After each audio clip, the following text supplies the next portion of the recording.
नमस्कार साथियों, जय क्षात्र धर्म। साथियों, मैं डॉक्टर संग्राम पाटिल इंग्लैंड से बोल रहा हूँ। मैं हमेशा सोचता था कि क्षत्रिय लोग जो है बड़े शूर हैं।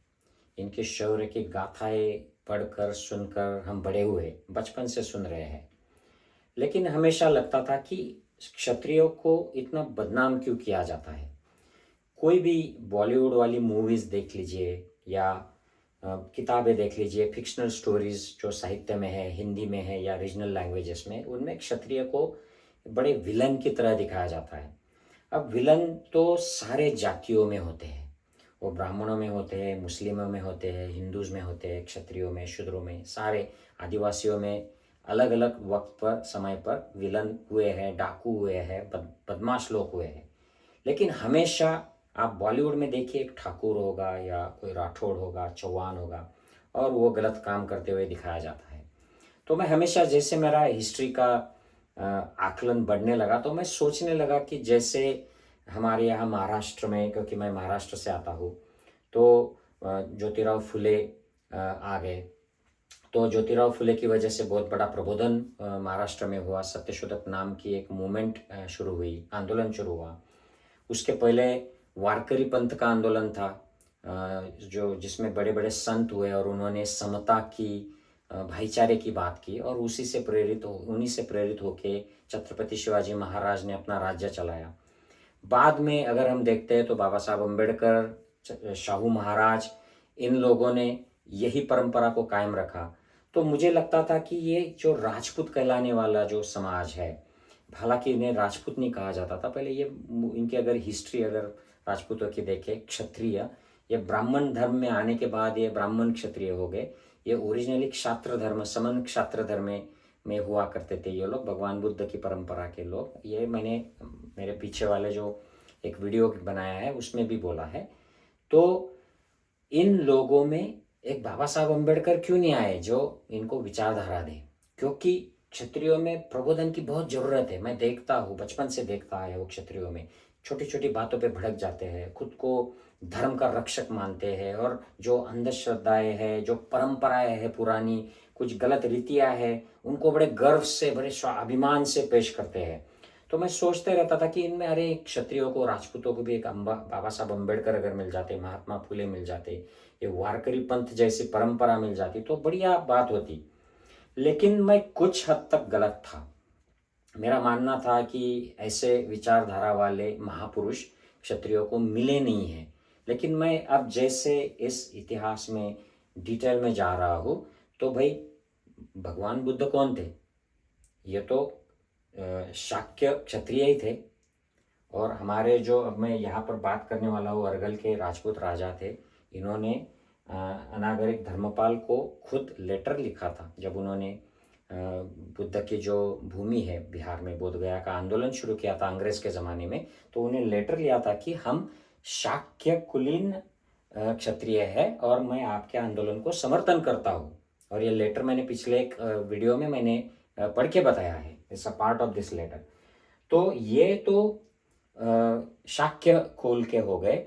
दूसरे जो अब मैं आपसे बात करने जा रहा हूँ, ये कोलीय कुल के हैं। तो शाक्य कुल में गौतम, सिद्धार्थ गौतम का जन्म हुआ था राजा शुद्धोधन के घर में, और उनकी जो शादी हुई थी रानी यशोधरा के साथ, वो कोलीय कुल की थी। उनके मामा जो थे वो कोलीय कुल के थे। और कोलीय कुल से आते हैं संत कबीर। तो ये भी क्षात्र धर्म के हो गए, खत्तीय धर्म। या अगर आज के भाषा में हम कहें, जो ब्राह्मण, क्षत्रिय, शूद्र, वैश्य, उससे ये अलग प्रथा थी। ये मूल निवासी खत्तीय कुल के लोग हुआ करते थे। खत्तीय यानी अपना क्षेत्र रखने वाले, और उनका धर्म होता था क्षात्र धर्म। ये बुद्ध ने जो बताया है शमन धर्म, उस पर ही आधारित धर्म हुआ करता था। तो ये इसके क्या प्रमाण है? तो मैं हाल ही में डॉक्टर राजेंद्र प्रसाद सिंह, जो भाषा के तज्ञ है और बुद्धिज्म के भी तज्ञ हैं, उनकी मैं एक वीडियो देख रहा हूँ। और रिसेंटली मैंने वो वीडियो देखा और मैं उनको फॉलो करता हूँ, और मैं आपसे अनुरोध करूँगा कि आप भी उन्हें फॉलो करो। बहुत ही सेंसिबल तरीके से साइंटिफिक इंफॉर्मेशन वो पेश करते हैं।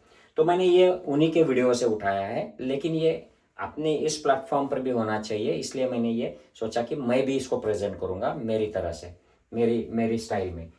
तो ये कुछ कबीरवाणी के उदाहरण हैं जिसमें संत कबीर ने खुद को कोलीय बताया है, कोली बताया है, और ये कोरी भी लिखा जाता है। ये एक ही शब्द के अलग अलग अपभ्रंश है। तो कोलीय को ही कोली या कोरी कहा जाता है।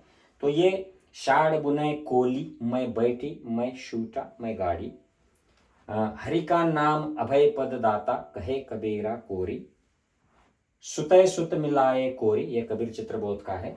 और ये कह ही कबीर करम से जोरी, सुत कुसुत बिने भल कोरी। तो ये कोरी खुद को बोल रहे हैं संत कबीर। और राजेंद्र प्रसाद जी ने जो अगला जो एविडेंस दिया है कि इसका क्या सबूत है कि ये कोरी ही कोलीय है। और दूसरा जो शब्द इस्तेमाल करते हैं संत कबीर, वो खुद को जुलाहा भी कहते हैं उनके साहित्य में, और कोरी भी कहते हैं, कोरी या कोली भी कहते हैं।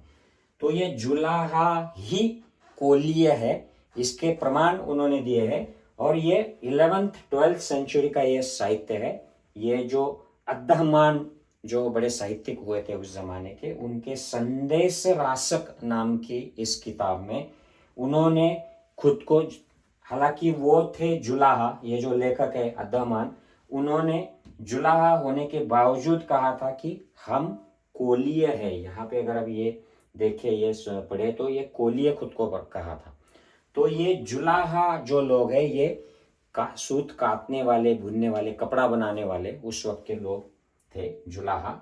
और अगर हम हिस्ट्री में देखें तो कोलीय जो क्षत्रिय थे, वो अपार्ट फ्रॉम खत्तिय, जो उनका क्षत्रिय का क्षेत्र रखने का काम, खेती का काम, लड़ने का काम, उसके अलावा ये लोग भी सूत को बुनना, काटना, ये काम करते थे, कपड़ा बनाने का काम भी करते थे। और इसके एविडेंसेस बुद्ध साहित्य में है। तो ये क्लियरली इंडिकेट करता है कि संत कबीर ये कोली थे, ये जुलाहा थे, ये उन्होंने खुद ने बताया है।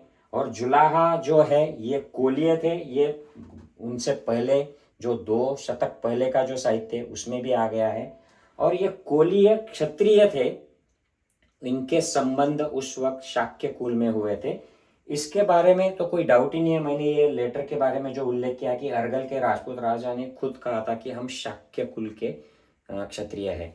तो शाक्य कुल के क्षत्रियों का कोलीय कुल के क्षत्रियों के साथ उस वक्त विवाह हुआ था। तो उस कुल के ये संत कबीर थे।